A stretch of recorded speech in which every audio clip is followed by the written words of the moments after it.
Hey guys! Tonight we begin with the bizarre sleep habits of the Vikings, the Norse seafarers known for raiding monasteries and having very specific ideas about bedtime. Now dim the lights, maybe turn on a fan for that soft background hum, and let's ease into tonight's journey together. Let's start with one of the strangest sleep quirks the Vikings shared with much of medieval Europe. Segmented sleep. That's right. The Vikings didn't sleep in one long continuous stretch like most of us do today. Instead, they practiced what historians call first sleep and second sleep. Imagine sleeping for 4 hours, waking up in the middle of the night, doing a few chores or contemplating your enemies, and then going back to sleep for another 4 hours. That was normal. You didn't have insomnia. You were just culturally appropriate. The first sleep typically started not long after sundown. Vikings would wind down the evening by sharing stories, eating a final meal, and probably arguing over whose turn it was to guard the goats. Then they'd settle in for a few hours of rest. But around midnight, right when modern people would consider the night ruined by waking up, they'd rise again. What did they do with that time? A lot. Some would tend to the fire or check on livestock. Others would pray, meditate, or sharpen weapons, which tells you all you need to know about Viking priorities. According to some sagas, this was also considered an ideal time for intimacy, romantic or otherwise. And while the firelight flickered and the wind howled outside, they'd occupy themselves quietly before easing back into second sleep. Segmented sleep wasn't some random Viking oddity. It was widespread across pre-industrial societies, a natural rhythm influenced by the rising and setting of the sun, not digital clocks and caffeine. In the age before artificial lighting, people's internal clocks leaned into these two-part nights like it was the original factory setting. But let's be honest, it's easy to romanticize this from a distance. In reality, waking up in a dark longhouse next to 4 other people, 2 chickens, and an axe probably wasn't the serene, introspective break you think it was. And let's not forget, it was cold. Extremely cold. Getting out of bed at midnight in 9th century Norway was less about circadian rhythm and more about survival anxiety. So, you've woken up at midnight in a smoky Viking longhouse. It's pitch black, except for the dying embers of the fire.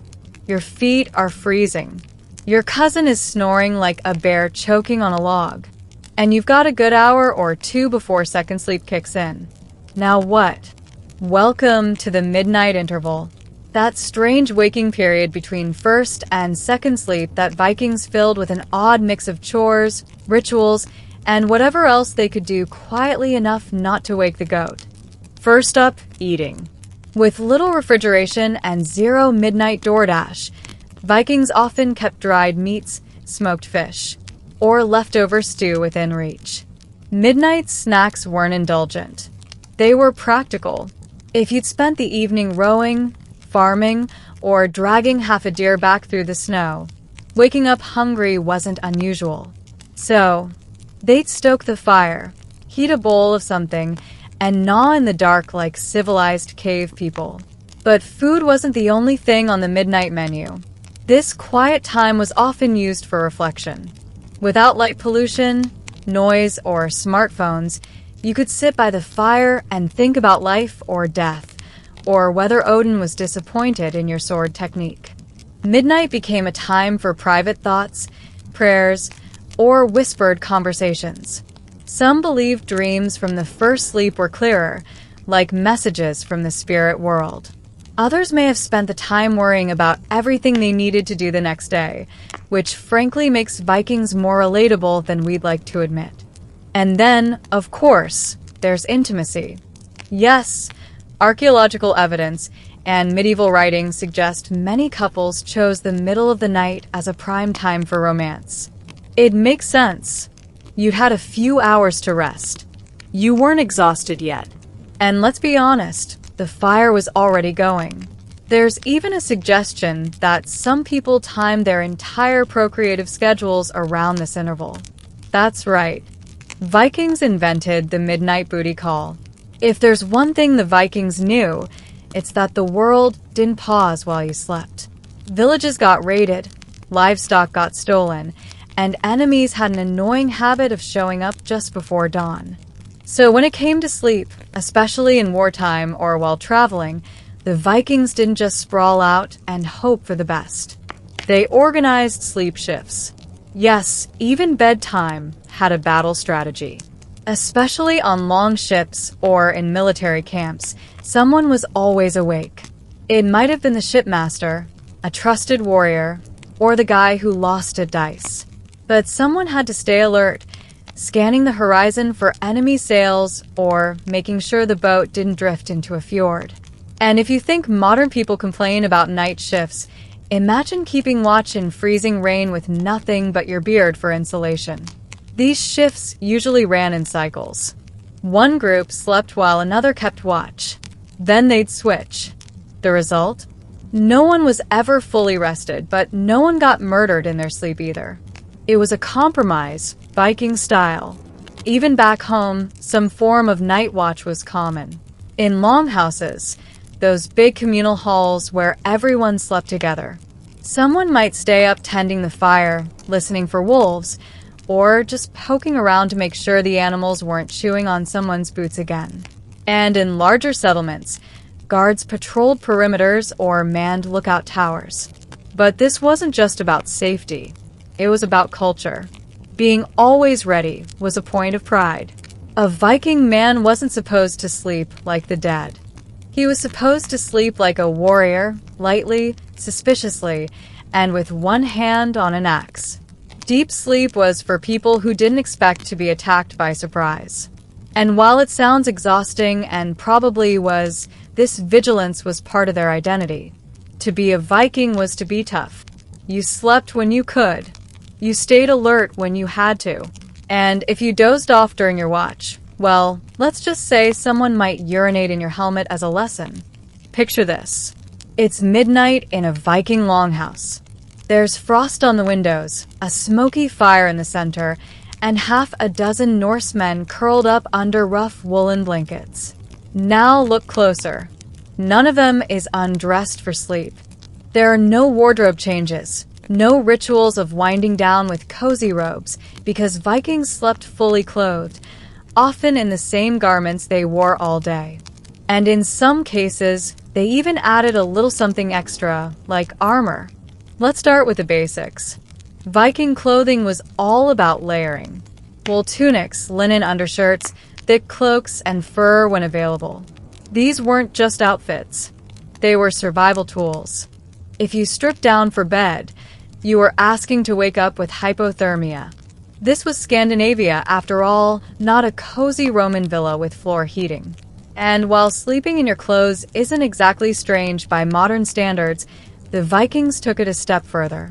If you were a warrior, especially while traveling or during times of conflict, you might sleep with a bit of your gear on. Not full chainmail, unless you were extremely hardcore or just had a terrible sense of comfort, but enough to be ready.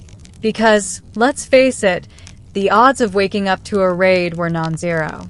And fumbling with your pants while someone's breaking down your door with a spear is a quick way to end up in Valhalla. Some sagas describe warriors dozing with their helmets nearby, weapons at the ready, and cloaks still clasped. It wasn't about style. It was about not dying. Comfort was negotiable. Readiness wasn't. And this wasn't limited to warriors. Even regular folks might sleep in their outer garments during the winter months.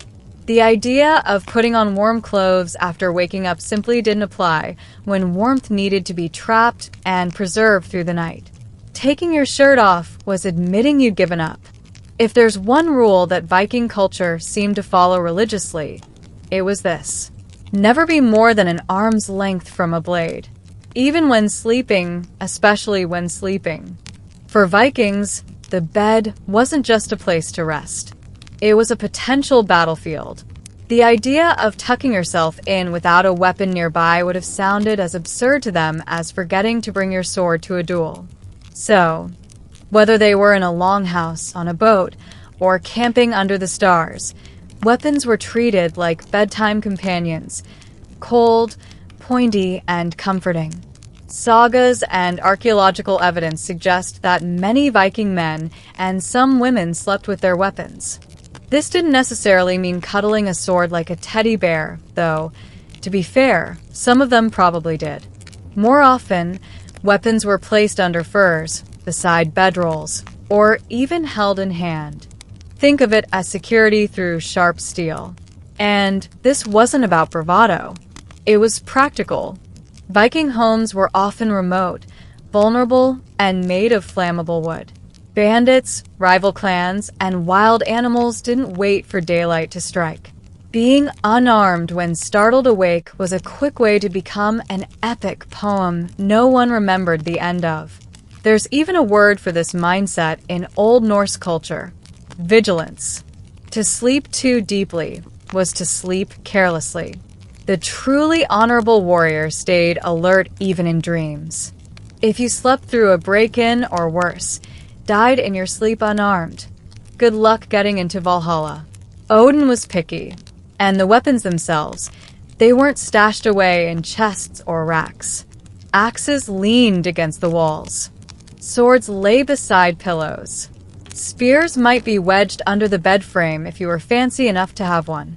A well-rested Viking could go from snoring to swinging in under 5 seconds. Of course, this came with risks. The occasional midnight foot impalement, a few accidental elbow slices, but to a Viking, that was better than waking up defenseless. Let's get one thing out of the way. The average Viking didn't fall asleep in some romantic fur-draped four-poster bed carved from ancient oak. That's Hollywood. The real story is that unless you were wealthy, noble, or at least high-ranking, your bed was likely a glorified sack of hay, possibly shared. Itchy. For the elite, yes, proper beds existed. Archaeological digs have found bed frames in high-status graves, complete with ornate carvings and decorative hardware. These were the wooden box beds, often seen in museums and fantasy shows, partially enclosed for warmth, sometimes even with curtains to hold in heat and hold out snoring servants. But for most Vikings, not quite. Common folk slept on the floor, on benches, or large wooden platforms near the hearth. Softness was relative. A pile of straw, moss, or wool stuffed sacks if you were lucky, and some old boat sails or sheepskins if you weren't. Comfort was not the priority. Warmth and survival were. And don't picture a bedroom. The longhouse was one giant shared space. Kitchen, bedroom, stable, and panic room all in one. At best, beds were built into the walls. Wooden ledges where you could lie down, roll up in a fur, and try to ignore your cousin's breath. The closer to the central fire, the better. The elders and the sick were often placed near it. Children and animals might be packed in around them, creating a sort of human-to-livestock heat sandwich. Romantic? No. Efficient? Very. Cleanliness was another issue. You didn't flip your mattress every 6 months. You shook out the straw when it started to smell like goat pee and hoped your fleas stayed on their half of the bed. And still, this was better than sleeping outdoors or on a ship deck with the wind howling down your tunic. Vikings weren't chasing REM cycles.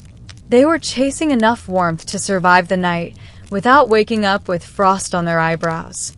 If you were a Viking of modest means, meaning you didn't own land, livestock, or a suspiciously shiny axe, then odds are you spent a good chunk of your life sleeping on dirt.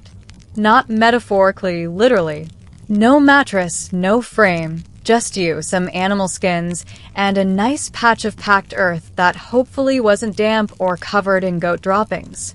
Inside longhouses, the floor was usually made of compacted dirt, sometimes sprinkled with straw to soften things up, or more realistically, to soak up whatever spilled from animals, soup bowls, or both. Sleeping directly on the floor wasn't a sign of failure. It was normal, functional, low-maintenance Viking minimalism at its finest.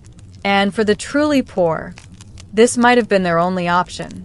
No benches, no wooden slats, just fur pelts laid down in a spot with good fire access and minimal hoof traffic. There are even accounts of travelers and guests sleeping near the doorway, which in Viking terms was one rung above outside on the hospitality ladder. Sleeping by the door meant you were welcome, just not that welcome. Also, you would probably be the first person to get stabbed if someone broke in, so that would be fun. The advantage of sleeping on dirt was the heat. Earth retains warmth surprisingly well, especially if you're pressed between two other humans and a dog. And when your biggest enemy is freezing to death, you take what you can get. In the summer, it stayed cool, though comfortable is probably a strong word. Survivable might be more accurate. Of course, this style of sleep didn't come with back support. There were no chiropractors in the Viking Age. If you hurt your spine, you walked it off or became a bard. Still, for all its discomfort, this wasn't seen as shameful or sad. In Viking culture, toughness was admired and luxury was sometimes viewed with suspicion.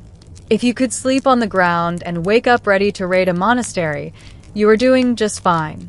If you value silence, personal space, and separate bedrooms, you may want to skip time traveling to the Viking Age. Because for most Norse folk, sleeping was a communal sport. Entire families and sometimes extended families, house servants, visitors, and the occasional animal all slept in the same room and often in the same bed platform, not for fun, but for warmth. Remember, this was medieval Scandinavia. Winters were long, cold, and unforgiving, and fireplaces weren't exactly cranking out modern insulation. So, unless you were nobility with your private box bed, and even then it wasn't that private, you shared whatever sleeping space was available. The closer to the fire, the better. The closer to grandma's snoring mouth, the less ideal. Longhouses were the Viking version of open-plan living. No interior walls, no cozy nooks, just a central hearth with people arranged like tired sardines on either side. Beds, if you had one, were built into the walls or arranged along benches. Otherwise, you picked a spot on the floor and made it work. If someone rolled into your space during the night, congratulations. You were now friends. Sleeping arrangements weren't just about comfort. They reflected status. The heads of the household usually got the warmest, most central positions. Children were packed in wherever they'd fit. Servants and distant cousins got the outer edges, possibly next to the door, the dog, or the family goat. If you woke up with a hoof in your face, well, try not to take it personally. And let's not forget, all of this was happening with zero ventilation. A packed room full of humans, animals, smoke, stew, and the faint musk of wool and wet boots. You didn't sleep through the night. You survived it. Privacy. That was a Roman problem. Vikings didn't need it. Some scholars suggest that this proximity sleeping encouraged strong social bonds, the kind forged through firelight, shared stories, and the mutual trauma of hearing your uncle mumble Viking poetry in his sleep. If you thought sharing a sleeping platform with your in-laws was rough, imagine throwing a goat into the mix, or a cow, or 3 chickens who refused to shut up. Welcome to the Viking version of central heating. Sleeping with your livestock. No, this wasn't some quirky rural tradition. This was survival. Viking longhouses were multi-purpose structures.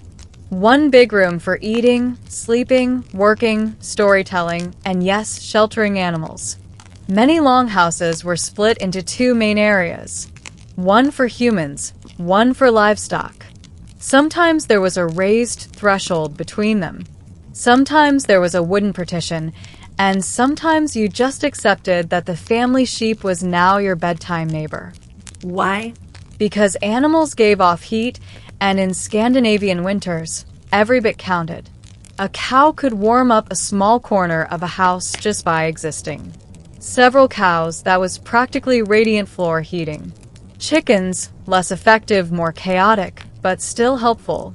And the animals weren't exactly free roaming through the house. They had stalls or pens, at least in well-built homes, but sounds, smells, and the occasional escape attempt were part of the nightly soundtrack. A gentle lullaby of hoof scraping, snorting, clucking, and maybe the sound of a pig loudly judging your dreams. Cleanliness, as you can guess, was not optimal. Floors were packed with earth. Straw was everywhere, and the line between kitchen and barn was more of a vague suggestion. But for Viking families, the trade-off was worth it. Stay warm and alive, or stay clean and dead. Easy choice. Sleeping with animals wasn't considered strange. It was a sign that you were doing things right. You were maximizing resources, protecting your animals from theft or cold, and ensuring your children didn't turn into Viking cycles overnight. And of course, kids loved it. Free heat and a living pillow. What more could you want? Let's say you were a Viking on the move, heading out for a quick raid, a long trade expedition, or maybe a casual colonization attempt. That meant one thing. You were sleeping on a boat. And Viking ships weren't exactly luxury liners. Viking longships were sleek, open-ended, decked vessels powered by sails and rowers, designed for speed and terrifying surprise appearances on foreign shores.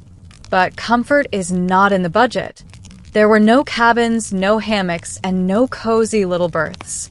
Just planks, cold, wet planks, and maybe a pile of sails if someone let you borrow one. Sleep aboard ship was entirely dictated by weather, waves, and watch duty. There was no schedule, just exhaustion. Row for hours and sleep when you can. Sometimes you'd collapse in your own sweat and sea spray. Other times you try to catch a nap while lying next to barrels of dried fish and a guy with a leaky helmet. If it rained, you got wet. If the wind picked up, you braced yourself and tried not to slide into someone's sword. And if you were lucky enough to sleep beneath the sail, congratulations. You just earned the VIP section. Crew members often rotated shifts. Some would steer, some would row, and some would try to get a few moments of rest amid groaning wood and crashing waves. It wasn't restful. It wasn't quiet. It was barely slept. More like extended blinking. And then there were the smells. Salt water, unwashed bodies, dried meat, and sheep. If you brought livestock along, imagine trying to drift off while someone sharpens a blade behind you and a goat stands over your face. That's not a nightmare. That's Tuesday on a Viking ship. But the Vikings weren't looking for comfort. They were looking for conquest. Sleeping on a ship wasn't about rest. It was about survival between storms. You didn't need to feel refreshed. You just needed to be able to swing an axe when you reached land. For the Vikings, dreams weren't just a side effect of sleep. They were messages. Whispers from the gods, warnings from the dead, and occasionally psychic spoilers for how your week was about to go. Viking sagas and Eddic poetry are full of dream omens. A ship sailing west in a dream. You're going to die soon. Dream of a cold wind blowing through your house. Also, death. Wolves are running through the village in your sleep. Death. If you woke up and remembered anything, it probably meant you should update your will and maybe not go on that raid tomorrow. But it wasn't all doom and gloom. Some dreams were seen as visions from Odin or Freya, offering insight into battles, harvests, or hidden treasure. A good dream could elevate your status. A bad one? Well, if you were smart, you kept it to yourself. No one wanted to be that guy on the boat who announced he saw everyone drowning in his sleep. Very poor morale. The Vikings even had dream interpreters, people who were considered spiritually attuned and could decipher what your nighttime visions meant. They weren't therapists. They didn't care if you were stressed about goat taxes. They wanted symbols. Ravens, fire, ice, broken swords, and three-headed oxen. The weirder, the better. And dreaming about the gods, that was serious business. Dreaming of Odin in particular could mean anything from divine favor to imminent slaughter. If he appeared in your dream offering advice, that was great. If he appeared silent, wearing a cloak and walking away, start digging your grave. He was known for being mysterious even in REM sleep. There was also a belief in dream walking, the idea that your spirit could leave your body during sleep and travel elsewhere. This meant a lot of people took sleep very seriously. You weren't just snoring. You were possibly off fighting spiritual battles in other realms while your body drooled on a sheepskin. In the end, sleep was never just about rest. It was a portal, a vulnerability, and occasionally a divine appointment. For Vikings, dreams weren't for dreaming. They were for surviving. Most people prepare for sleep by brushing their teeth, changing clothes, and maybe reading a book. Vikings sometimes prepared for sleep by putting on armor, just in case it was their last nap before meeting Odin. This wasn't paranoia. It was ritual preparation for battle. On the night before a fight, a raid, or any journey that might end in bloodshed, a Viking warrior might lie down in full gear, with chain mail and helmet beside the bed and sword at the ready. Not because it was comfortable, it wasn't, but because they believed the gods respected readiness. To die well and to die ready increased your chances of being chosen by the Valkyries. Sleeping unarmed. That was like showing up to Valhalla in your underpants. Some warriors believed that how you slept the night before battle could determine where your soul ended up. If you were prepared, alert, and mentally already in fight mode, Odin would notice. If you were cozy, drooling on your tunic, and forgot your axe in the other room, well, you might just wake up in hell, the icy afterlife reserved for people who died unheroically. A terrible fate for someone who owned 12 axes and bragged about it. The practice wasn't universal, of course. Not everyone had armor. It was expensive. But even simpler folks sometimes slept in their travel gear or with their weapons in hand the night before a dangerous trip. It was a symbolic statement to the gods and to your crew. I'm ready. Let's go. And it wasn't just about death. Sleeping this way also had tactical advantages. If you were ambushed, you didn't have time for a costume change. A fully geared warrior could leap up and fight within seconds. Imagine being the enemy who sneaks into a Viking camp only to find your target already half awake and fully armed. When winter hit Scandinavia, it didn't arrive. It conquered. Snow fell like punishment. The sun went into hiding, and the temperature dipped to why is my beard frozen to my chest. During these dark months, Viking activity slowed and sleep increased. Yes, the Vikings may have been early practitioners of a kind of human hibernation. Not the biological kind that bears do, but a seasonal rhythm of extended rest and reduced activity.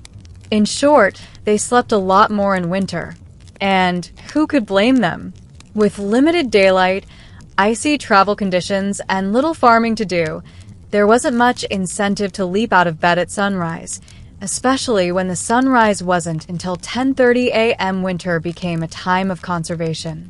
Conserve energy, conserve food, and try not to freeze solid by February. Sleeping longer during winter wasn't just a comfort, it was strategic.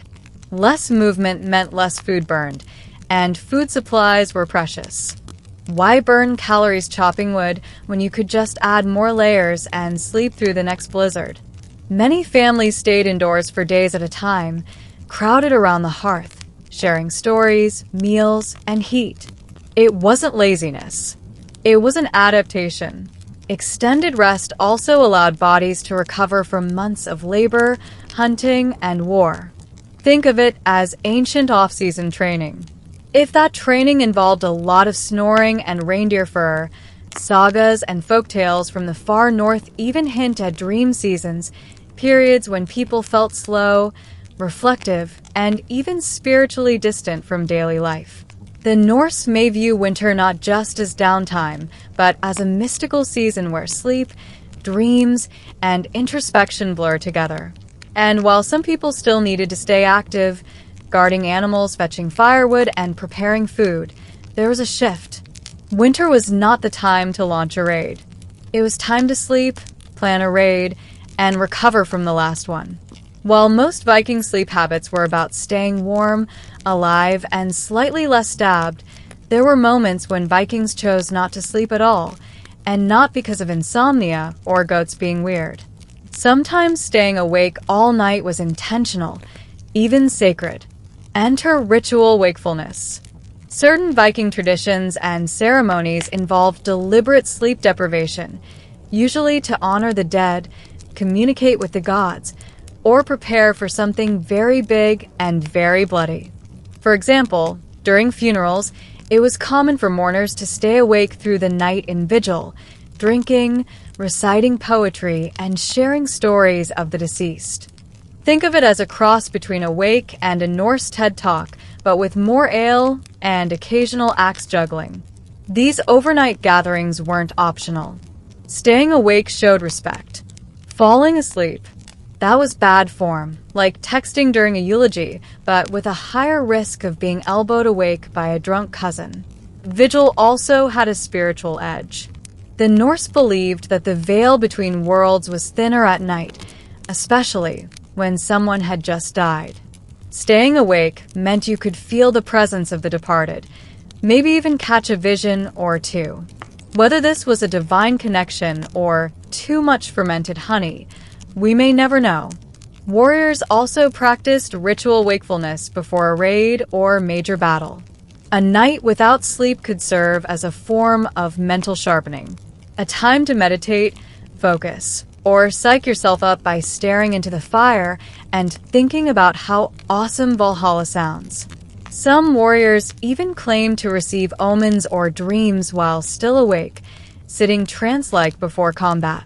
And then some seers and Velvers sometimes stayed awake all night to perform rituals, chant spells, or interpret dreams others had. They were expected to remain alert and disturbingly calm while everyone else was nodding off into their bowls of porridge. After all the sagas, ship raids, and stew-fueled storytelling, one truth about Viking sleep becomes clear. It wasn't about luxury. It was about survival. If modern people treat sleep like a wellness activity, the Vikings treated it like one more arena to stay alive in. Everything about their rest was hard-earned. They slept in shifts so nobody got ambushed. They curled up beside fire pits, animals, and relatives because insulation was more valuable than privacy. They wore their clothes and sometimes their armor to bed because you never knew who or what was coming through the door next. They saw dreams not as random brain static, but as potential prophecies. They accepted that sometimes sleep was meant to restore the body, and sometimes it was meant to prepare the soul for death. Even their rituals of wakefulness, staying up all night during funerals or battle vigils, reinforced the idea that sleep was not guaranteed and not something to be taken lightly. For the Norse, every moment of rest had a purpose.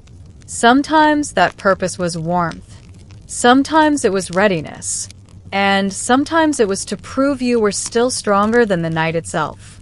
Comfort, that was for after the raid, after the snow melted, after you made it home with both legs. Maybe. Then you'd get a bed, probably still shared, possibly next to a goat. But despite all that, Viking sleep wasn't bleak. It was resilient. They adapted to their brutal environment with raw practicality and a touch of mysticism. They didn't invent bedtime stories, but they sure knew how to turn dreams into legends.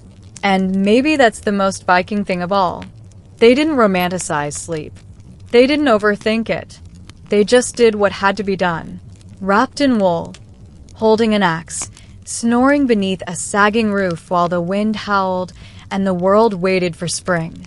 In the year 1480, Rome was a city of incense and blood.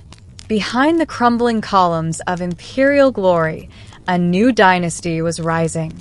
Not one of the emperors, but of the popes who wielded power like warlords. And into this world, on April 18th, Lucrezia Borgia was born.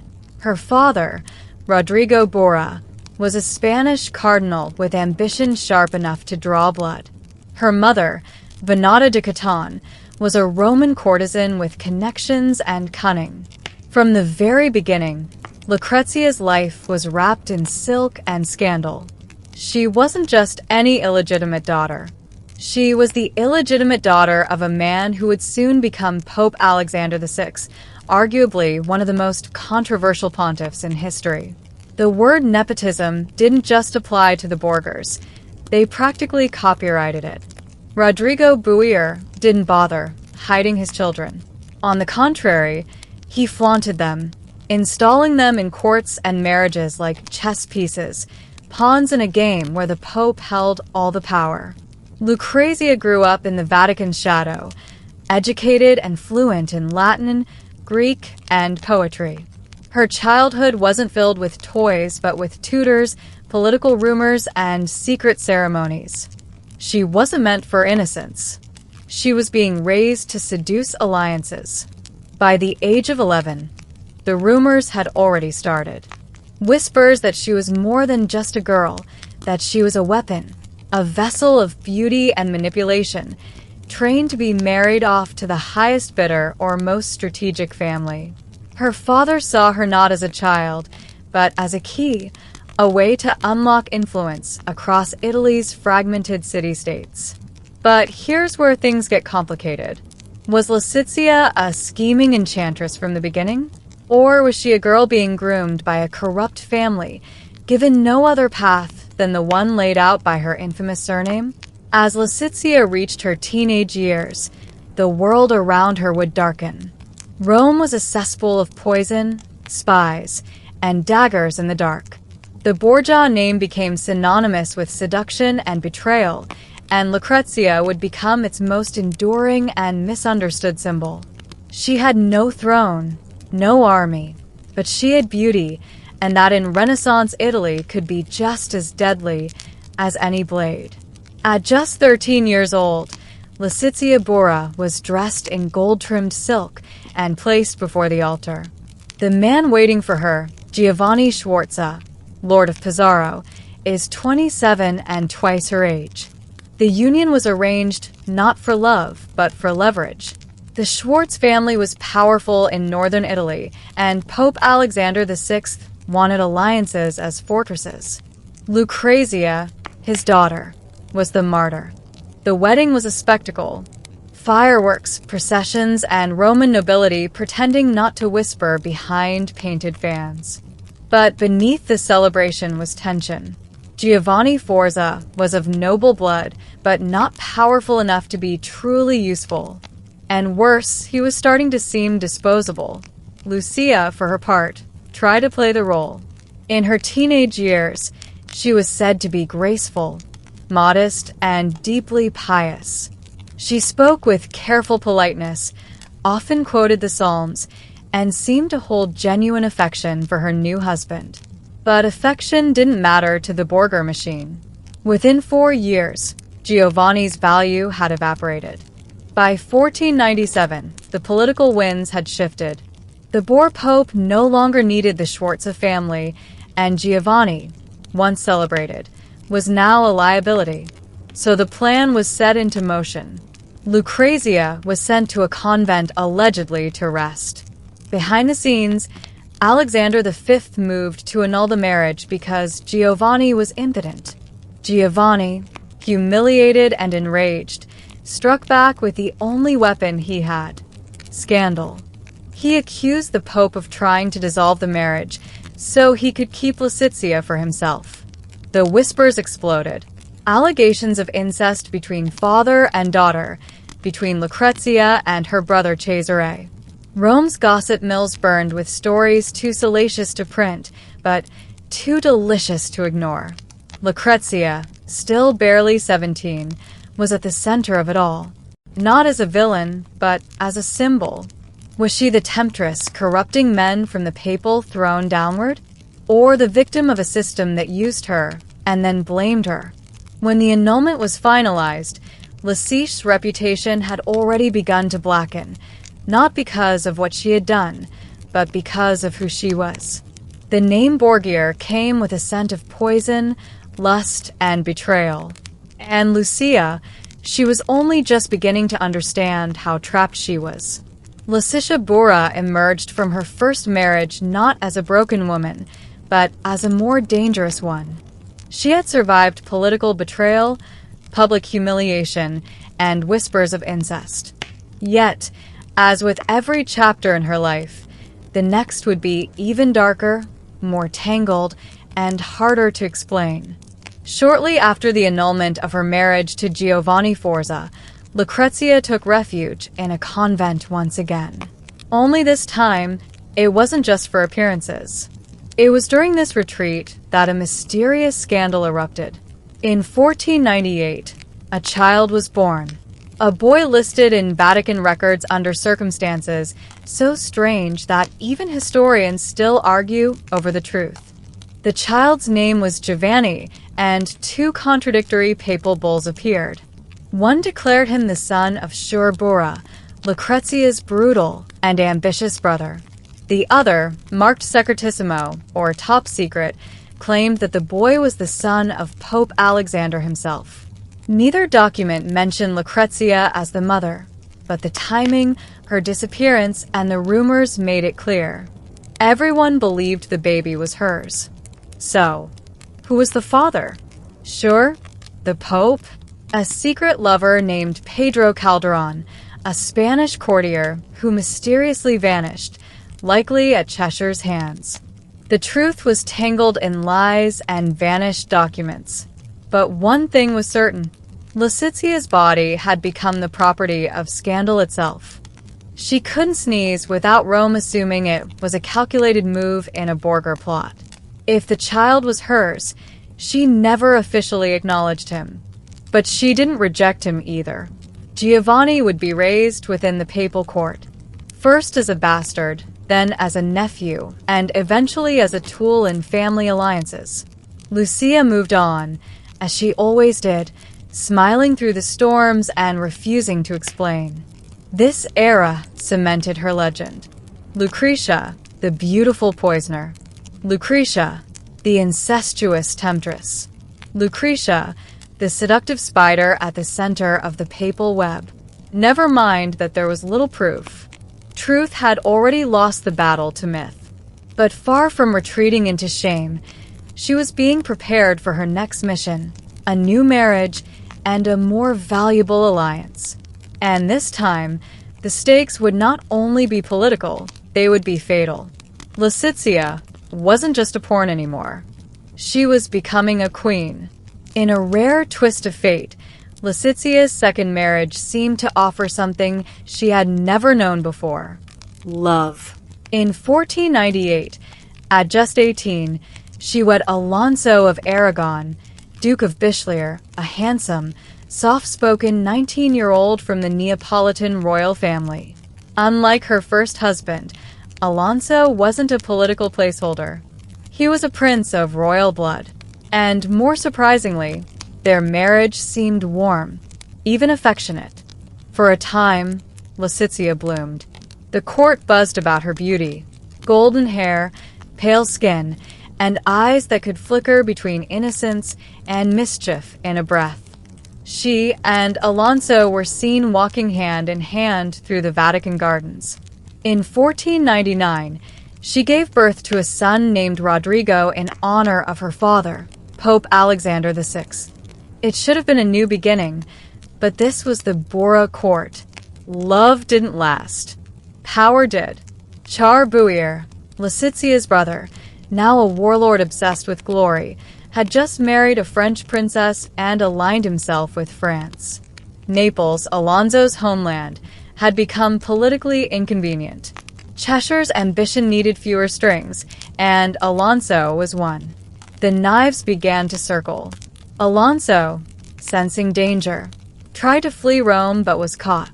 Then came the attack. One night in July 1500, assassins ambushed him on the Vatican steps. He was stabbed multiple times but miraculously survived. At first, Letitia, frantic, cared for him. She stayed at his bedside, applied bandages with trembling hands, and whispered prayers into the night. For weeks, she nursed him back from the edge, her enemies lurking just outside the door. Then, on August 18th, while she was away, a masked man entered Alonso's room. He was strangled in his bed, likely on Chesser's orders. Lucrezia returned to find him dead, the body already removed. Her grief was real and public. She locked herself in her chamber for days, refusing to eat, speaking to no one. The bright-eyed young bride had become a widow and a warning. The message was clear. In the Bura household, affection was weakness, and survival meant knowing when to close your heart. Lucretia emerged colder, wiser, and much more dangerous. She no longer trusted love. She trusted alliances, and her next marriage would be the grandest and most dangerous of all. In 1501, just months after Alonso's murder, Lucrezia Borgia was once again dressed in regal silk and sent north. This time, to marry Alonso d'Este, heir to the powerful Duchy of Ferrara. It was a strategic masterstroke. If the Borgias could tie themselves to one of Italy's most prestigious noble houses, they would no longer be seen as foreign upstarts from Spain. They'd be Italian royalty. But the Este family had their doubts. Alfonso d'Este didn't want to marry a woman whose family name reeked of poison, scandal, and incest. His sister, the brilliant Isabella d'Este, openly called Lucia a harlot. Even Ferrara's ambassadors warned the Duke against accepting this Roman woman, but Pope Alexander VI sweetened the deal with money, land, and military promises. And so, reluctantly, the match was made. Lucrezia arrived in Ferrara in 1502, like a queen from another world. Rome was in chaos and corruption. Ferrara was refinement and legacy. Here, the nobility prided themselves on courtly etiquette, education, and dignity. Lucrezia knew she was under a microscope. Every gesture, every word, and every outfit was judged. But she didn't falter. She adapted quickly. She wore modest gowns, hosted refined gatherings, and earned praise for her charm and intelligence. Ferrara's court, at first icy, began to thaw. Her beauty was undeniable, but more importantly, she brought a magnetic presence, a combination of wit, grace, and resilience forged in the fires of papal politics. Lucrezia also began to cultivate a new image.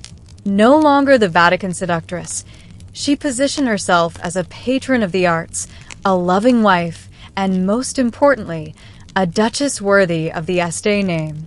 Her court attracted poets, artists, and scholars. She funded churches and hospitals. She carried herself with the cool elegance of someone who had seen too much and learned how to survive it. Though her marriage to Alonso d'Este was politically motivated, they found a kind of rhythm, more respect than passion, but far from loveless. Alonso valued her diplomacy. She admired his strength, and over time, they would raise several children together. But even as Lucrezia settled into her new role, the shadows of Rome never entirely left her. With her father still pope and her brother Cesare still conquering Italian cities, the Boia legacy continued to haunt her steps. Ferrara might have offered peace, but Lucrezia knew better than to trust it. In the grand halls of Ferrara, Lucrezia played the beautiful duchess, but her heart remained tethered to Rome, where the mighty Borgia dynasty was beginning to crumble. In 1503, her world shifted violently. Her father, Pope Alexander VI, the man who had raised her as both daughter and political instrument, suddenly fell ill after a banquet. Within days, he was dead, his body bloated, blackened, and leaking foul fluids. Rumors spread like wildfire. Some whispered that he had been poisoned, possibly by Cesare himself in a botched plot. Others claimed the devil had come to collect a soul too wicked for heaven or hell. Whatever the truth, his death marked the beginning of the end for Bor. Lasitzia received the news with composed sorrow, but she knew what it meant. The leash that had once held her enemies in check had snapped. Worse still, her brother Cesare, once the terror of the Italian peninsula, was ill, weakened by syphilis, and rapidly losing his grip on power. With a new pope uninterested in Boia affairs, Cesari's enemies rallied to destroy him. In Rome, Boia's palaces were looted. Loyal allies were executed. Streets once echoing with their triumphs now spat on their memory. Cesare, unable to hold what he had conquered, was forced to flee and was eventually imprisoned. For a brief moment, the once feared house of Boria vanished from the map. And Lucrezia, she did the unthinkable. She remained silent. She did not fight to restore her family. She did not ride south to help Cheshire. She closed the gates of Ferrara and focused inward. Many saw it as betrayal, but she knew survival demanded distance. Her power now depended not on the Borgers, but on being a true Este Duchess. Her past was poison. Her future had to be clean. Still, she grieved in private. Her letters reveal a woman torn between worlds, mourning her father and brother, yet fearful of what their legacy might do to her children's future. With the collapse of her family, Lasitzia had a choice: cling to the ashes of the past or build something new from them. She chose the latter. She would no longer be the daughter of the Pope. She would become the Duchess who outlived her name. With the fall of the Borgia dynasty behind her and the chaos of Rome replaced by the Order of Ferrara, Lucrezia Borgia began her most surprising transformation. Not into a queen of scandal, but a queen of culture. No longer tethered to Vatican schemes, Lucrezia turned her energy toward building a court unlike any other in northern Italy. She invited humanists, poets, theologians, and artists to Ferrara, transforming the duchy into a glittering beacon of Renaissance thought. Her salons became legendary spaces where philosophy, music, and politics mixed with elegance and a hint of rebellion. She became a patron of the arts, commissioning paintings and plays and writing poetry of her own. Among those who passed through her orbit were Ariosto and Prombo, two men who captured her wit and beauty in immortal verse. Biembio in particular fell deeply in love with her. Their correspondence, filled with longing and literary flair, reveals a Lucrezia who is intellectually curious, emotionally complex, and very much in control of her public image. Yet behind the art and refinement was a woman still navigating a dangerous court. Life in Ferrara was not without enemies. Some nobles still whispered that she was a boudoir witch in disguise. Others resented her influence over Duke Alonso, but Lucrezia countered their disdain with impeccable diplomacy. She made strategic charitable donations, championed religious causes, and hosted lavish public festivals to win the hearts of her subjects. Motherhood, too, became a new focus. She bore several children, though not all survived infancy, and lavished attention on their education and futures. She was especially protective of her eldest, Rodrigo, whose birth had been shrouded in scandal. In Ferrara, she tried to secure his place with titles and affection, though he remained an uncomfortable reminder of her past life. Perhaps most notably, Lucrezia used her position to mediate between warring Italian factions. She wrote letters to kings and popes offering peace proposals and calming tensions. Some even began to see her not as a former pawn of the papacy, but as a ruler in her own right. By 1510, Lucrezia Borgia was no longer just surviving. She was thriving as a duchess, a mother, a patron, and perhaps finally as her own woman. But peace in Renaissance Italy was always a brief illusion, and the shadows of the past were never truly gone. As the golden glow of Ferrara's Renaissance court shimmered outward within Lucrezia Borgia's private world, darkness returned, quietly, relentlessly. In the years following her cultural triumphs, tragedy struck her family like a slow, choking tide. Her beloved son, Rodrigo, the child born of her marriage to Alonso of Aragon, died in 1512 at just 13 years old. The boy had been her pride, her living proof that love once existed in her turbulent life. His death shattered her. Friends wrote of her retreating from court.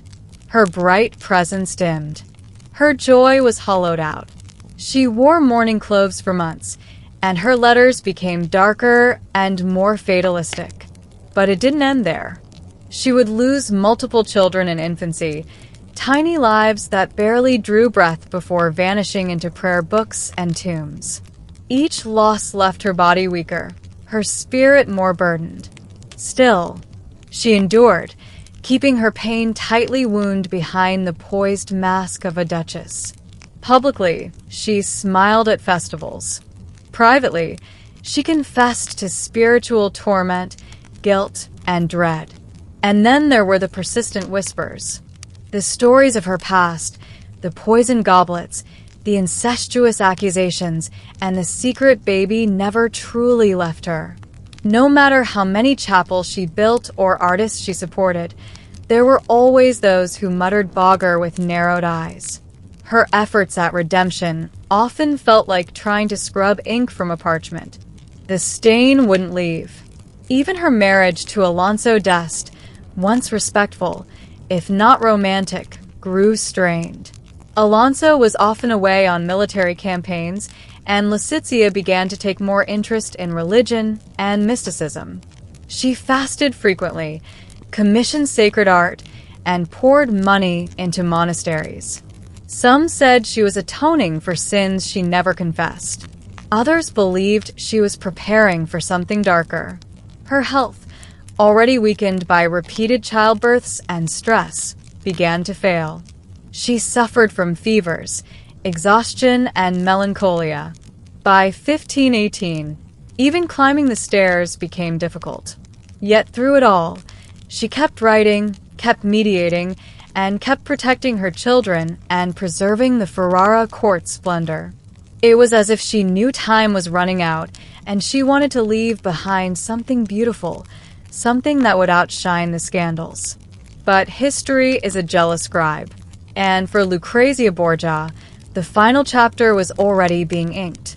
In the winter of 1519, Lucrezia Borgia lay in bed, pale and worn, her strength fading with each breath.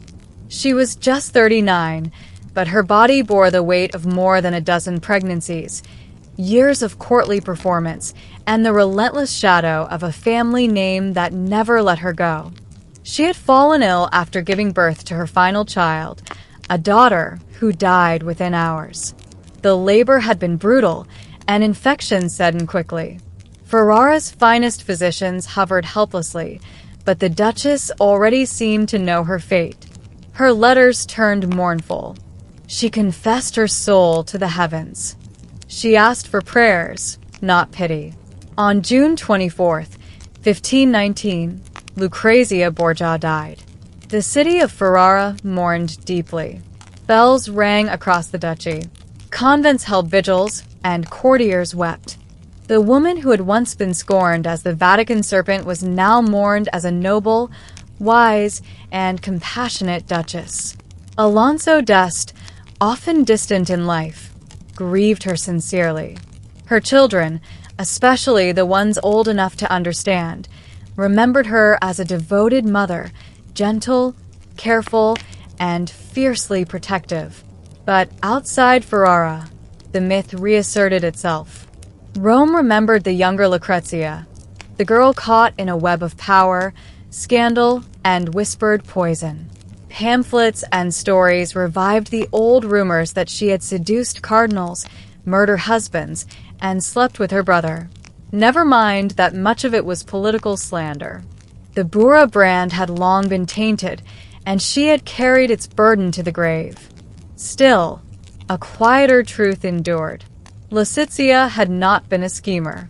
She had been a survivor, a girl traded like coin by powerful men who eventually learned to shape her court, culture, and legacy. A woman who turned scandal into strategy and disgrace into dignity. She left behind poems, letters, and architecture. Pieces of herself were scattered across the Italian Renaissance.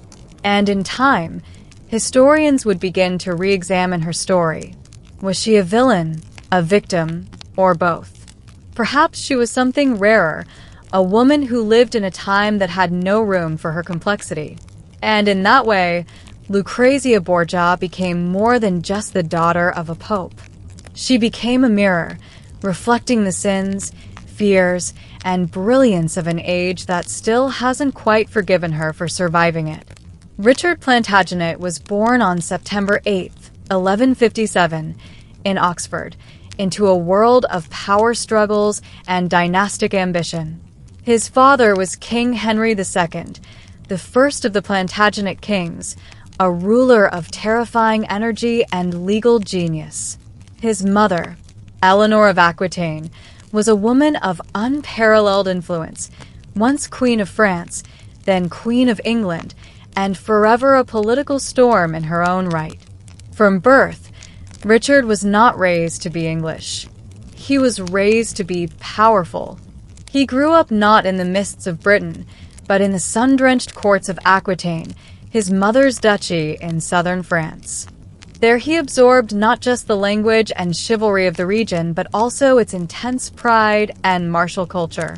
He preferred speaking Languedoc over English, and would always identify more as a French duke than an English prince. Unlike his older brother Henry, the young king, Richard wasn't coddled with ceremony. He was taught to lead armies. By the time he was 12, he was training with knights. By 15, he was already riding in full armor, jousting and studying the military campaigns of Julius Caesar. He was tall, charismatic, and terrifyingly brave. And it was clear early on this boy wasn't made to sit on thrones. He was made to seize them. But Richard's youth was soaked in family betrayal, his father's paranoia, his mother's ambition, and the bitter rivalries between his brothers created a toxic brew of loyalty and rebellion. In 1173, when Richard was just 16, he joined a rebellion against his father, led by his mother and elder brother. They claimed Henry was denying them power, titles, and land. It was a bold, dangerous move. Richard, barely out of boyhood, rode into war, not against foreign enemies, but against his blood. The rebellion failed. Elalina was imprisoned. Richard was forced to kneel before his father and beg forgiveness. But Henry saw something in him: fire, audacity, skill. He forgave him, but kept a weary eye. By the time Richard reached adulthood, he had already tasted both rebellion and redemption. He had learned that thrones were never inherited peacefully. They were earned with blood, strategy, and fear. And Richard was just getting started.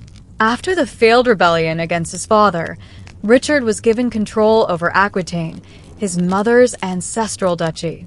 But Aquitaine was no prize. It was a boiling cauldron of noble revolts, feuding barons, and towns that barely respected the authority of the English crown, and Richard, barely a man, was expected to rule it. What he did instead was conquer it. Between 1173 and 1189, Richard transformed from a rebellious prince into a battle-hardened warlord.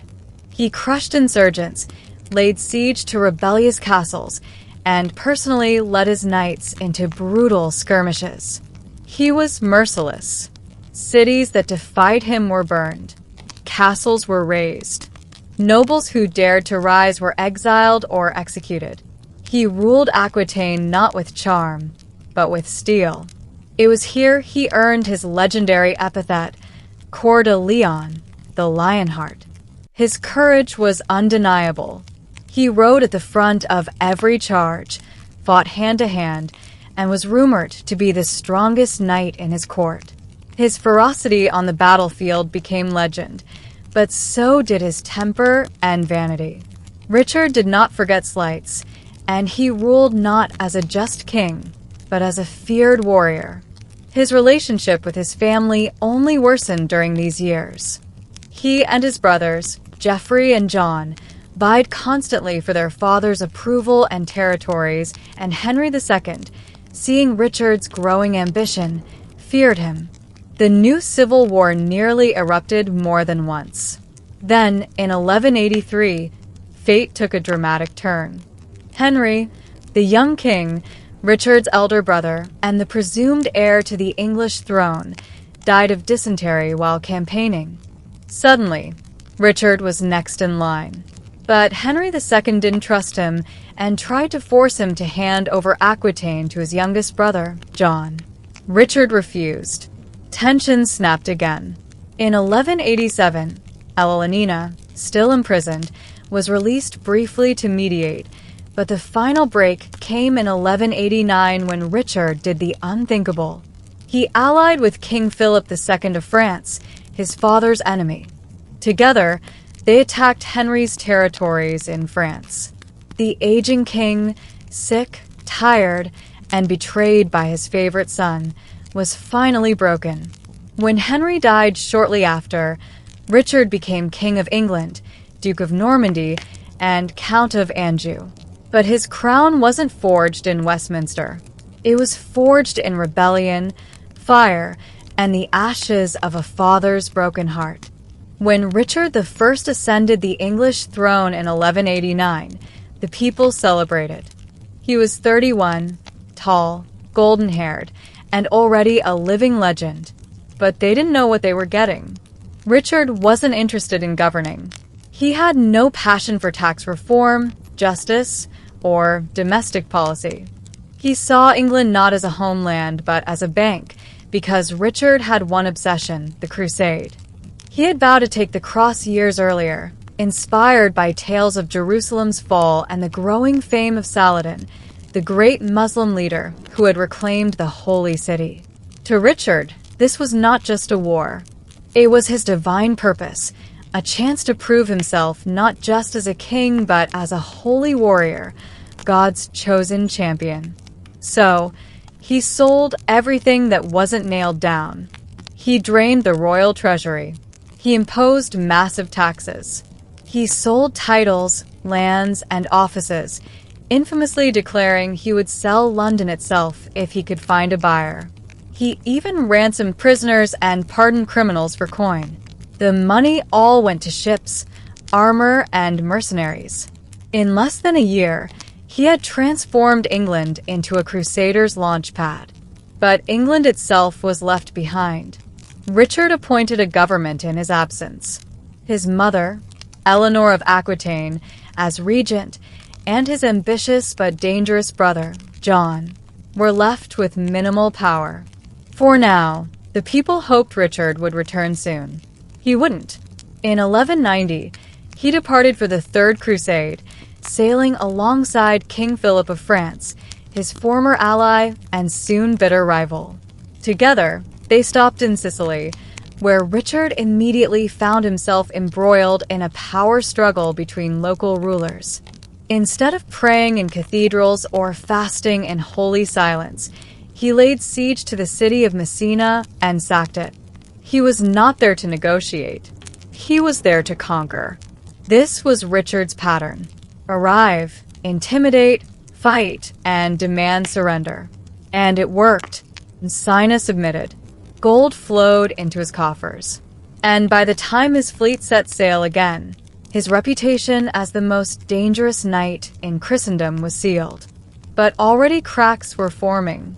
His alliance with Philip was beginning to rot, and storms would soon scatter his fleet.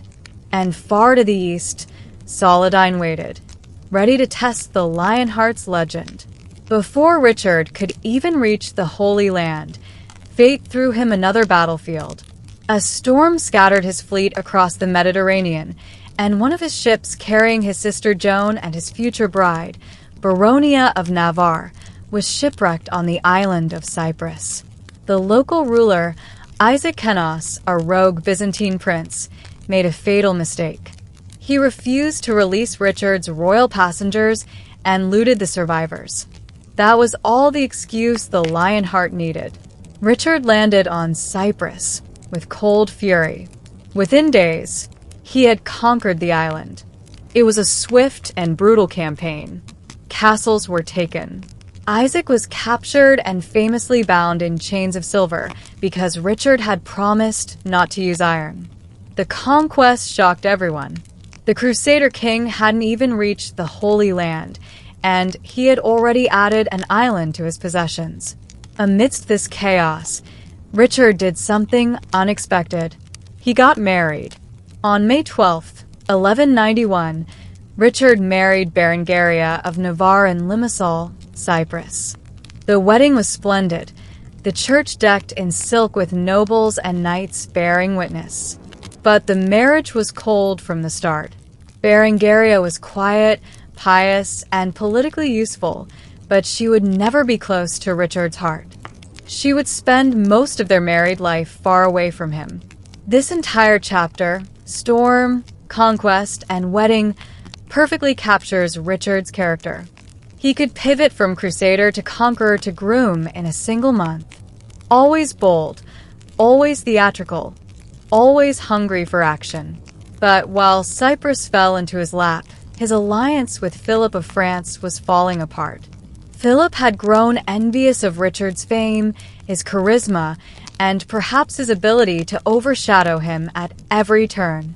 Tensions reached a breaking point when Richard refused to marry Philip's sister, Alice, whom he had been betrothed to for years but allegedly seduced and discarded.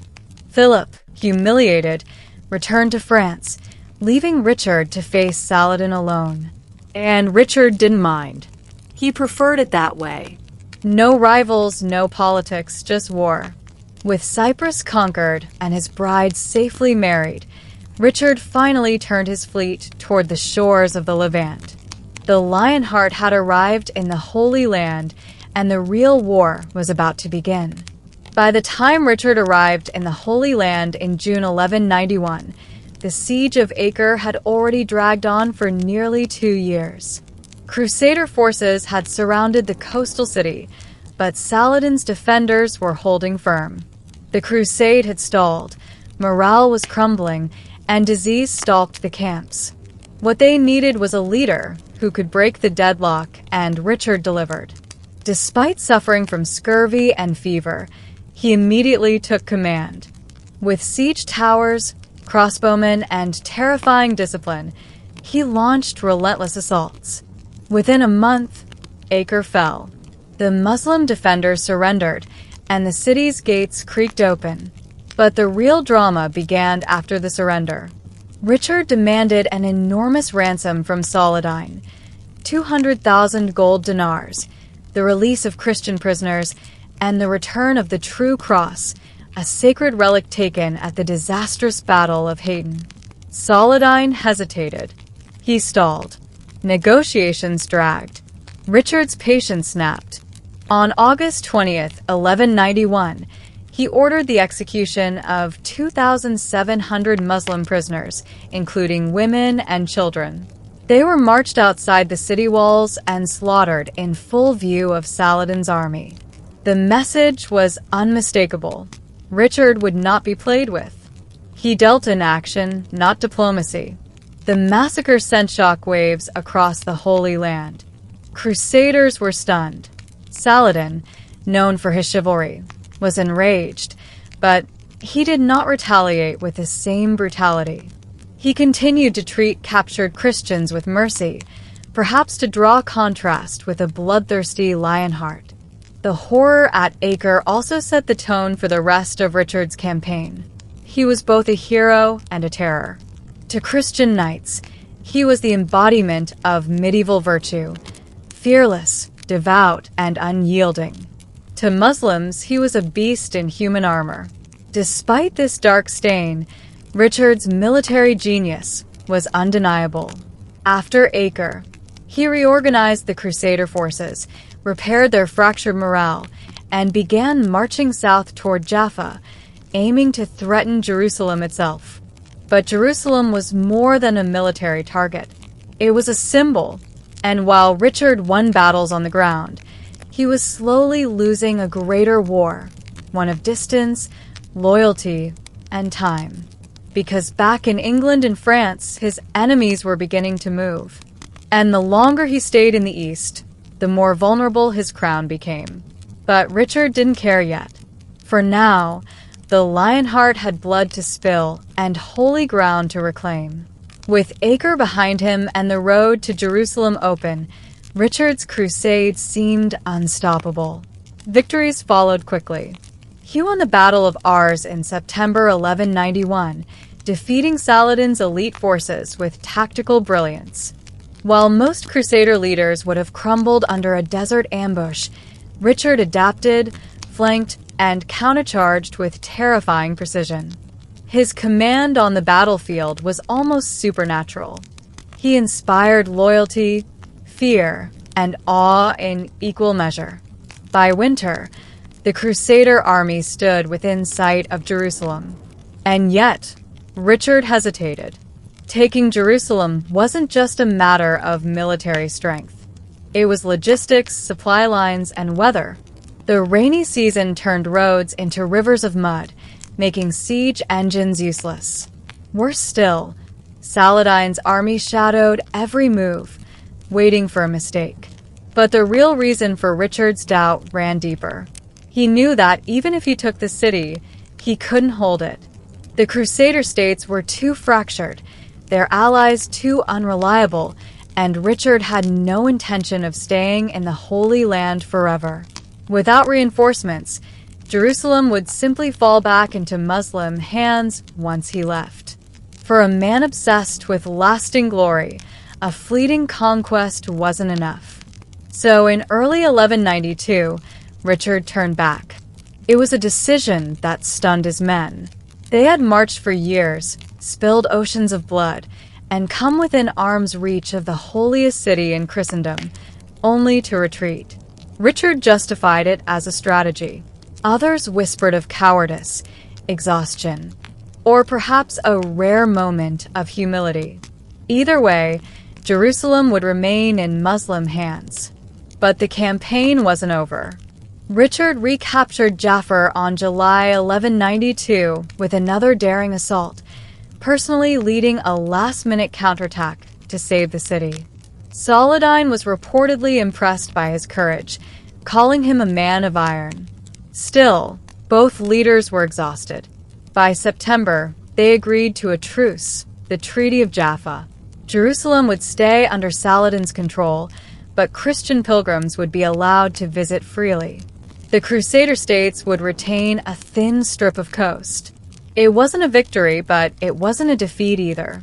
Richard had failed to reclaim the Holy City, yet preserved Christian influence in the region. But as he turned to sail home, a new enemy awaited. Not Saladin, but Europe itself. Because while Richard fought for Christendom, his brother had begun fighting for his crown. Richard the Lionheart never made it straight home from the Holy Land. He barely made it home at all. In late 1192, he began the long journey back to England. But storm, illness, and political enemies turned that journey into a nightmare. Sailing through the Adriatic Sea, Richard was forced ashore and tried to travel incognito through Central Europe, disguised as a humble pilgrim. It didn't work. He was recognized near Vienna by agents of Duke Leopold of Austria, a man Richard had humiliated during the Crusade by tearing down his banner from the walls of Acre. Leopold, nursing that old grudge, arrested the king and passed him along to Emperor Henry V of the Holy Roman Empire. Richard, warrior king of England and lion of the Crusades, was now a prisoner in a cold German dungeon. The news shocked Europe. Kings weren't supposed to be treated like this. Not unless they were being executed. But Henry VI saw an opportunity. He demanded an outrageous ransom. 150,000 marks, more than double England's annual income. To pay for it, every church, village, and noble was squeezed dry. England groaned under the weight of taxes, and even the royal crown jewels were pawned. Back in England, the real danger wasn't the ransom. It was Prince John, Richard's younger brother, who had been plotting with King Philip of France to seize the throne. John spread rumors that Richard was dead and made moves to take power, seizing castles, forging alliances, and bribing officials. England stood on the edge of civil war. But Eleanor of Aquitaine, Richard's formidable mother, acted swiftly. She rallied loyal nobles, negotiated with the emperor, and kept John contained. When the ransom was finally paid on February 1194, Richard was released to thunderous celebration and asked what he'd do about John. Richard famously quipped, "I forgive him, and let him wait for my inheritance." It was classic liony. Heart, sharp, sardonic, and vengeful beneath the surface. Though he'd only spent 6 months in England during his entire reign, the people still saw him as their heroic king, returned from captivity like a biblical figure. But Richard wasn't back for peace. He was back for war with France. The crusade was over. Now the battlefield would be his backyard. Richard may have returned to England a free man, but he had no intention of staying there. Within weeks of his release, he crossed the Channel once again. This time not to reclaim holy ground, but to defend his French territories against a familiar foe, King Philip II of France. The two former crusade allies were now bitter enemies. Philip had schemed with Prince John during Richard's imprisonment, seizing castles and stirring rebellion across Normandy, Anjou, and Aquitaine. Richard, humiliated and enraged, launched himself into battle with renewed fury. Between 1194 and 1199, the war consumed the Plantagenet and Cape Tian realms. Richard waged an almost ceaseless campaign of sieges, raids, and ambushes across France. He led his knights into battle, stormed enemy strongholds, and rebuilt castles with astonishing speed. His favorite project was the mighty Chateau Gallard, a fortress in Normandy perched on a cliff over the Seine River, so strong and modern it was said to be impregnable. He poured his genius into it, calling it my fair daughter, and boasting that he could hold it even if its walls were made of butter. This was Richard at his most focused and formidable. No longer chasing relics in Jerusalem, he now waged a deeply personal war to restore the lands his father had ruled and punish the kings who dared defy him. His brother John, meanwhile, was humbled and reconciled with Richard, swearing loyalty in exchange for forgiveness. But the Lionheart was not just fighting France. He was running out of time. Years of war, imprisonment, and crusading had aged him. He suffered bouts of fever and exhaustion, but never backed down. In public, he laughed, rode, and drank like a conqueror. In private, his body was failing, and he knew it. Still, the war pushed on. In early 1199, while laying siege to a minor rebel stronghold at Chaly-Chabal in central France, a petty fortress of little strategic value, Richard, ever bold, removed his helmet and approached the walls on horseback to inspect the defenses, and from that wall, a lone crossbow bolt flew. It struck his shoulder. The wound seemed minor at first, but within days, infection set in. Richard began to burn with fever, and his skin blackened. The Lionheart had survived crusades, captivity, and countless battles. But this wound, inflicted by a nameless boy defending a forgotten castle, would be his last. As the infection spread through his body, Richard the Lionheart lay dying in the castle chapel of Chaly-Chabal. He was just 41 years old, a warrior in his prime, brought down not by a mighty army or a legendary foe, but by a single crossbow bolt fired by a teenage boy defending a trivial fortress. The irony was thick. After years of surviving sieges, crusades, and imperial prisons, Richard's reign ended over a minor rebellion in an unimportant corner of France. It was the perfect end for a king whose life had always defied logic and order. Knowing death was near, Richard prepared himself. He summoned his mother, Eleanor of Aquitaine, now in her 70s, to be by his side. In one of their final conversations, she held his hand, a mother comforting a son who had been forged in steel but was now melting away.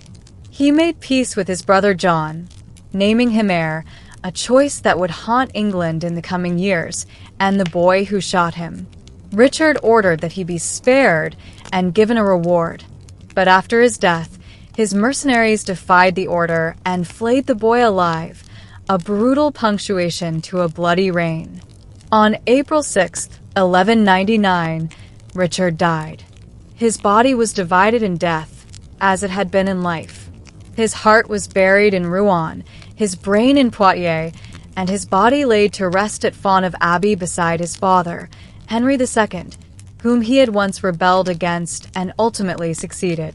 Even in death, he straddled the fractured territories of a crumbling empire. Richard's reign had lasted only 10 years, and he had spent less than 6 months of it in England. He spoke little English, raised heavy taxes, and left the kingdom deeply in debt. Yet despite it all, he was remembered almost immediately as a hero. Why? Richard embodied the ideals of medieval kingship: bravery, chivalry, strength, and uncompromising will. His legend grew, exaggerated by chroniclers and poets, painting him not as he was, but as he needed to be. In the centuries that followed, his tomb became a place of myth, and his name became a byword for courage. Richard the Lionheart was no saint, but he died as he lived, sword drawn, heart blazing, and always riding into the fire. It started with a single woman. On a blisteringly hot morning in July of 1518 in the bustling medieval city of Strasbourg, a woman named Frau Tropha stepped into the street and began to dance. Not to music, not at a festival. She wasn't drunk or celebrating. She simply started to move rhythmically, relentlessly, without smiling, without speaking. Witnesses say she looked distressed, arms flailing, sweat pouring down her face, her shoes slapping the stones as she spun and jerked with unnatural energy. Neighbors watched in confusion. Some laughed nervously, assuming it was a joke. But the joke didn't end. She danced for hours, then through the night, and then into the next day. No one could stop her. Her husband pleaded. Clerics watched. Physicians scratched their heads, but she kept going, her eyes wild, her body trembling, her feet blistering. Eventually, she collapsed from exhaustion, only to get back up and keep dancing. By the third day, a small crowd gathered, not of spectators, but fellow dancers, as if something had taken root in the town's mind. Within a week, dozens had joined her. Men, women, and even children, all spinning, leaping, and twitching uncontrollably. The square in Strasbourg turned from a marketplace into a dance floor of panic. There was no music, no joy, just bodies trapped in motion. Civic leaders were stunned. This was no festival. These people weren't celebrating. They were suffering. Some were foaming at the mouth. Others screamed prayers as they spun. Many cried for help, yet none could stop. And worst of all, no one understood why. Was it a curse? Was it a sickness? Or something far stranger? Instead of quarantining the dancers, the city council took the opposite approach. They encouraged more dancing, believing the dancers would recover if they simply danced it out. They hired musicians, opened guild halls, and even built a stage. What followed was chaos. The crowd swelled to nearly 100 dancers. Some collapsed from exhaustion, others from strokes or heart attacks. And still the dance went on. The people of Strasbourg had never seen anything like it. They were witnessing a city possessed not by demons or disease, but by something that had no name, no explanation, and no mercy. Whatever it was that began with Fra Tropha, it had just begun. By the second week of the outbreak, Strasbourg had ceased to function like a normal medieval city. Bakers, blacksmiths, and merchants stopped work just to watch the bizarre procession unfold in the city square. The dancers kept coming, sometimes in small groups, alone, and none of them could explain what was happening. When asked, they wept. Some claimed they felt invisible hands forcing their limbs to move. Others said their minds were trapped, watching their bodies perform a painful, endless ballet. By now, the local authorities were panicking. Over 100 people had been swept up in the madness. Some were bruised and bleeding. Others had collapsed and been carried away, only to return hours later, feet bandaged, still dancing. The strange affliction showed no signs of slowing. Physicians of the day offered no real comfort. The leading theory is hot blood. According to the medical beliefs of the time, an overheated heart could cause excessive motion and mania. The cure? Let the body exhaust itself. So, in an act of chilling irony, city officials hired musicians and professional dancers. They constructed a wooden stage in the square and set up tents to shelter the dancers from the heat. They hoped madly that the solution was more dancing. The result was catastrophic. The music intensified the frenzy. Drummers pounded rhythms that echoed through the streets like war signals. Fiddlers played until their fingers ached. The dancers surged in number and ferocity. Some writhed on the ground as if possessed. Others leaped so violently they dislocated joints or struck their heads on nearby walls. By the third week, people began dying. Accounts speak of heart attacks, strokes, exhaustion, and even people dropping dead mid-spin, only to be stepped over by the still-moving crowd. There was no mass grave, no ritual for the fallen, only more music, more sweat, and more suffering. Behind the horror, the city's leaders whispered of supernatural causes. Some believed the dancers were cursed by Saint Vitus, the patron saint of epilepsy and madness. Others suspected demonic possession or, worse, divine punishment for some unspoken sin festering within Strasbourg. But one thing was clear. This was no longer a strange woman in the street. It was a public crisis, one with no precedent and no end in sight. And still the people danced. As the dancers spun themselves into unconsciousness and death, secular solutions failed. The stage, the music, and the dance-it-out approach had only fanned the flames. The people of Strasbourg turned to the only institution left that might make sense of the madness, the church. By August 1518, a month into the plague, local clergy declared the phenomenon a spiritual affliction. Medical theories of hot blood were cast aside. What they now faced, they said, was not a disease of the body, but of the soul.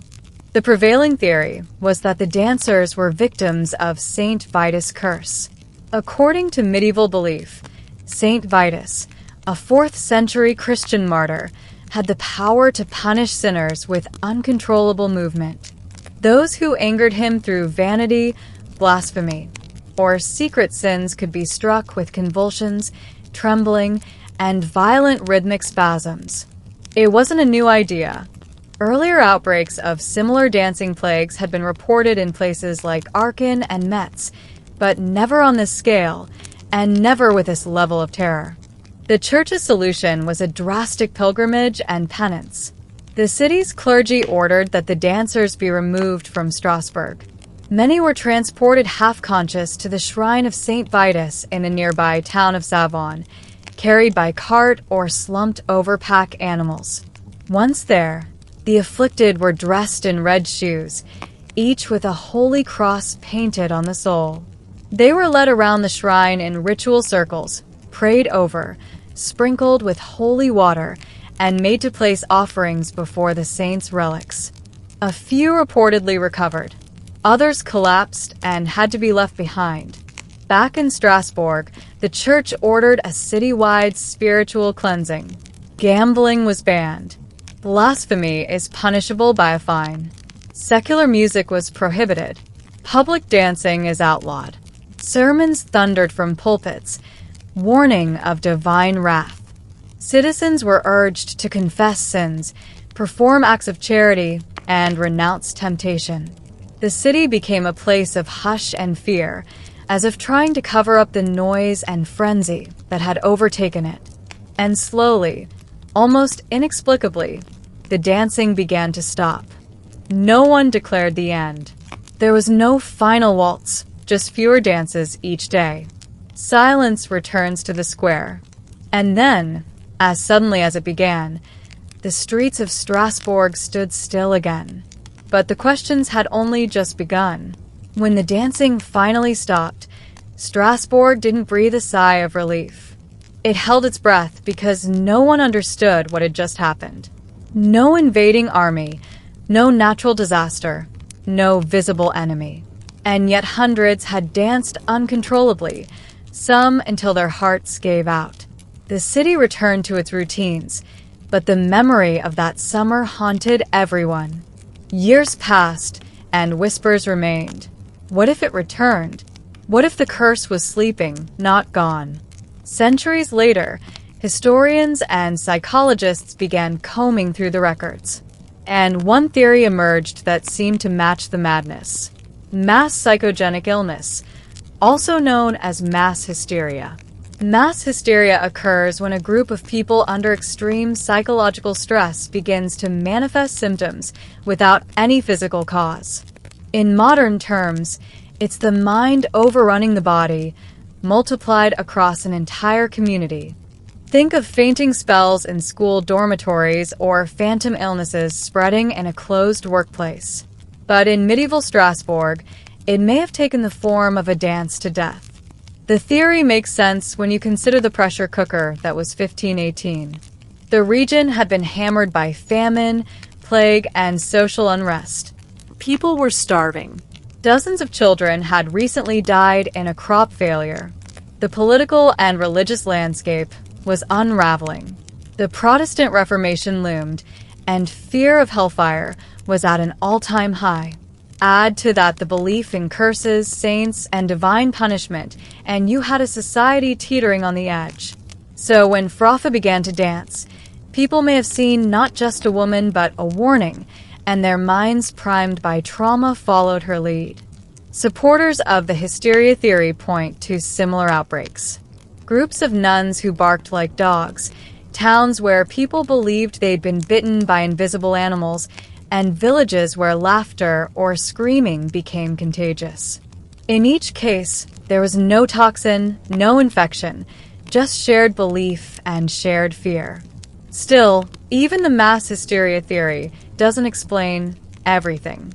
Why did some people dance until their bodies gave out? Why did only certain towns experience this and not others under equal pressure? It might offer a framework, but not closure. Because, as logical as the explanation sounds, Strasbourg in 1518 didn't follow logic. It followed rhythm and madness.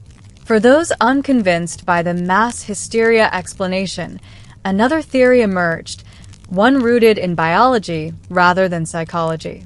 Could the dancing plague have been caused not by fear or superstition, but by poison, specifically a fungal toxin called ergot? Ergot is a parasitic fungus that grows on rye and other grains during warm, damp summers. The exact conditions present in Strasbourg in 1518. When consumed, it produces alkaloid toxins that can trigger vivid hallucinations, convulsions, twitching, and sensations of crawling under the skin. It's chemically similar to LSD, the psychedelic drug synthesized centuries later. And erotism, as the poisoning is called, was well known in medieval Europe. It was often referred to as Saint Anthony's fire, because of the burning sensations victims experienced in their limbs. Could ergot's tainted bread have sparked the outbreak? At first glance, it fits. The symptoms, jerking limbs, hallucinations, and lack of control, align eerily with the descriptions of the dancers in Strasbourg. The idea that entire communities could unknowingly consume contaminated grain and then begin to move erratically in unison sounds plausible, especially in an era when food shortages meant even moldy bread would not go to waste. But the theory has problems. For one, erotism usually causes convulsions and stiffness, not dancing. Victims are more likely to collapse into spasms or suffer seizures and not maintain coordinated rhythmic movement for days.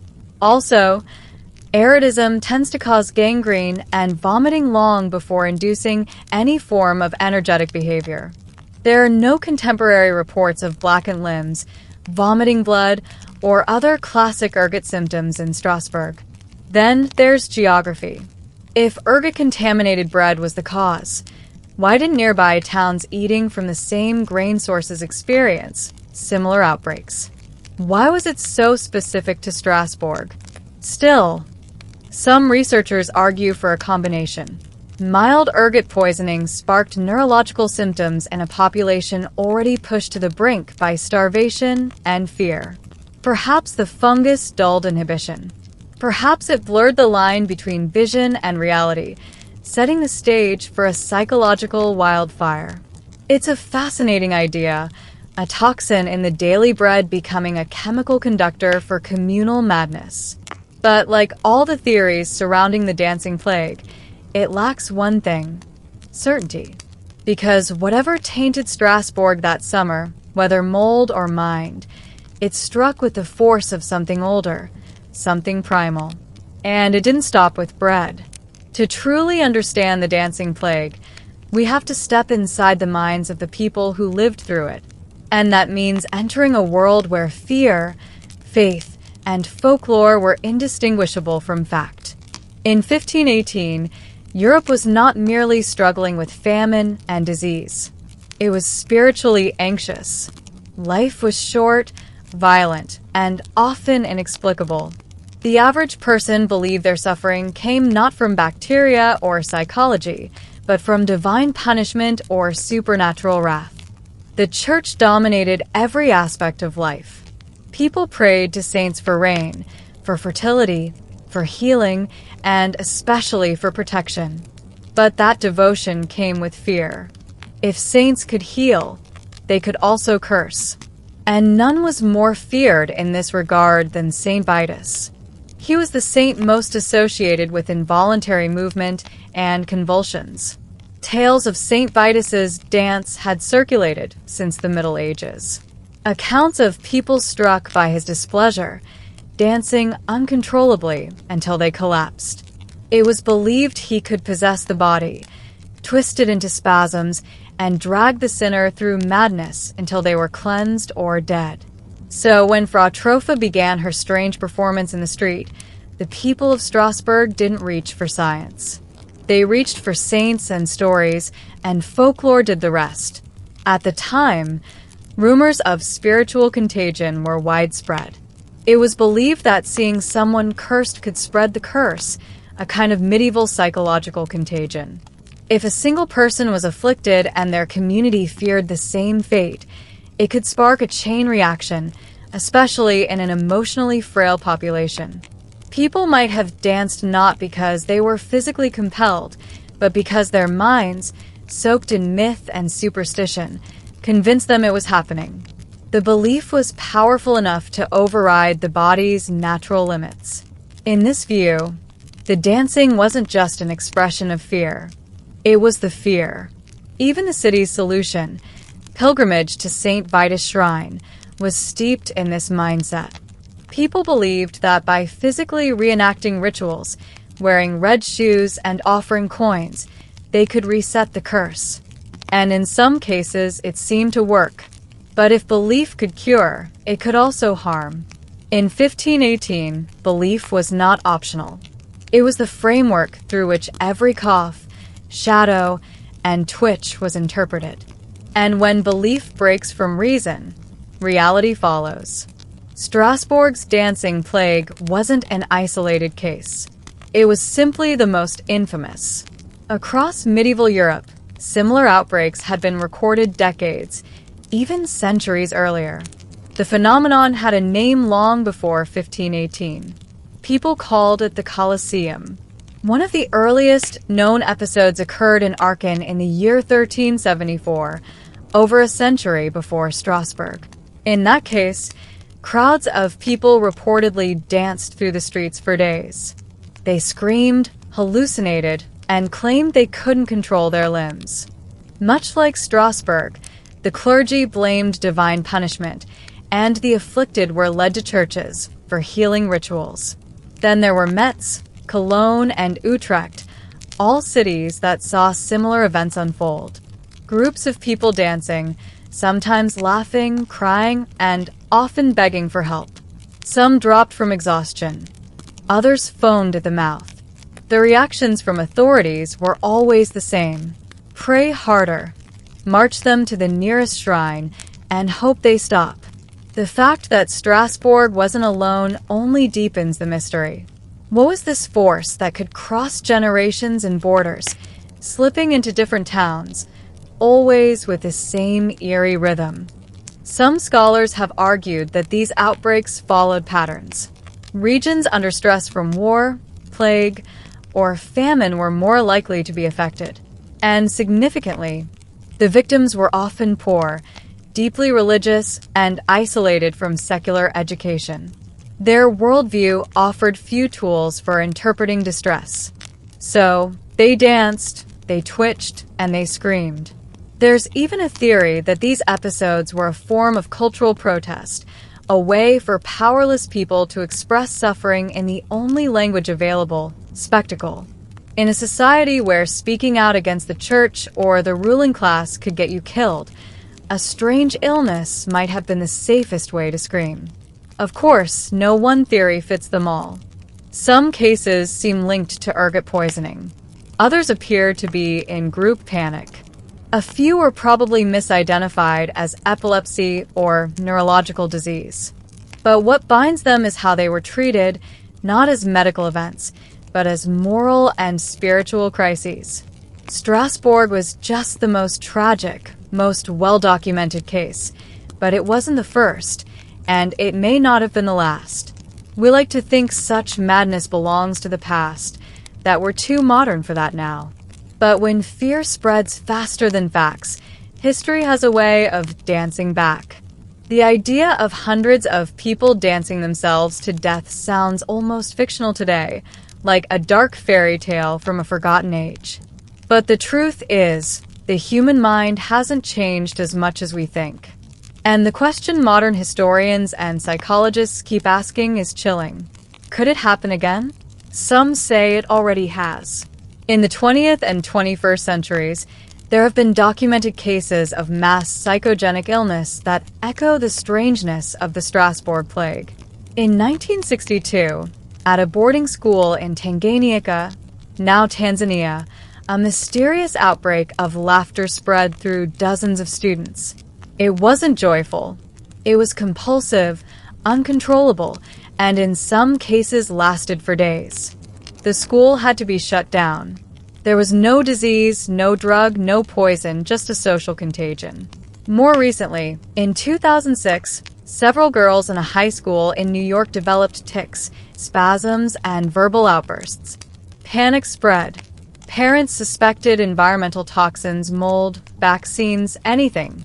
But after months of investigation, doctors concluded it was mass psychogenic illness, likely sparked by stress, trauma, or even social media exposure. These modern plagues may look different from Strasbourg's frenzy dancers, but the mechanics are eerily similar. Intense stress, shared belief, and the body reacting without a clear cause. What we learn from Strasbourg is not just about the fragility of medieval minds, but the fragility of all minds. Human beings are wired to respond to fear. When the world feels unstable, when systems break down, when authority seems uncertain, our brains look for escape valves. Sometimes that's panic, sometimes it's illness, and sometimes it's dance. The danger today may not be in cobbled town squares, but in digital ones. Online fear spreads in milliseconds. Misinformation moves faster than medieval rumors ever could. One viral video, one false claim, one moment of group panic, and you could see the seeds of a modern hysteria bloom before anyone can stop it. So, while we may never again see villagers collapsing from dance in cathedral courtyards, the psychology of Strasbourg is far from dead. It's just waiting for the right stage, the right audience, and the right spark. And when it comes, the rhythm may sound a little different, but the madness, it'll feel hauntingly familiar. Centuries have passed since the cobblestones of Strasbourg echoed with the desperate footsteps of the dancers. No more stages are built. No musicians are summoned. And yet, the questions remain. Why did they dance? Was it a madness of the mind, a sickness of the blood, or the wrath of a forgotten saint? The dancing plague of 1518 resists a single explanation because it sits in the shadowy place between history and myth, between science and superstition. It wasn't a war. It wasn't a plague of rats or fleas or fire. It was something far more unnerving, a breakdown in human control. A city watching its people lose mastery over their bodies, not once but collectively, voluntarily yet helplessly. There are records, parish notes, city council decrees, and eyewitness accounts, and yet all of them are fragments seen through the filter of a time when saints and demons were part of daily vocabulary. We can try to interpret them with modern logic and overlay theories like mass hysteria or moldy bread. But in doing so, we risk flattening the strange truth of what happened. Because maybe the real horror isn't that people danced uncontrollably, but that they believed they had no choice. And perhaps we still carry that same fear. Think of the way panic spreads today, the way fear goes viral. One scream in a crowd can start a stampede. One headline can crash a market. One delusion, well-timed and well-placed, can set an entire population spiraling. We are still vulnerable. Not to St. Vitus perhaps, but to the unseen forces of belief, stress, and contagion. Strasbourg becomes more than just a historical curiosity. It becomes a mirror. In that summer of 1518, the dancing eventually stopped. No fanfare, no final dancer to mark the end. Just silence. People went back to their lives. Bakers baked again. Churches reopened, markets bustled. But nothing was quite the same. The square where they danced is still there, quiet now. Tourists pass through. Few know what happened beneath their feet. Fewer still understand it. But every so often, someone remembers, and for a moment, you can almost hear it. The echo of footfalls, the murmurs of the crowd, the sound of a violin playing for no one. Thanks for being with us.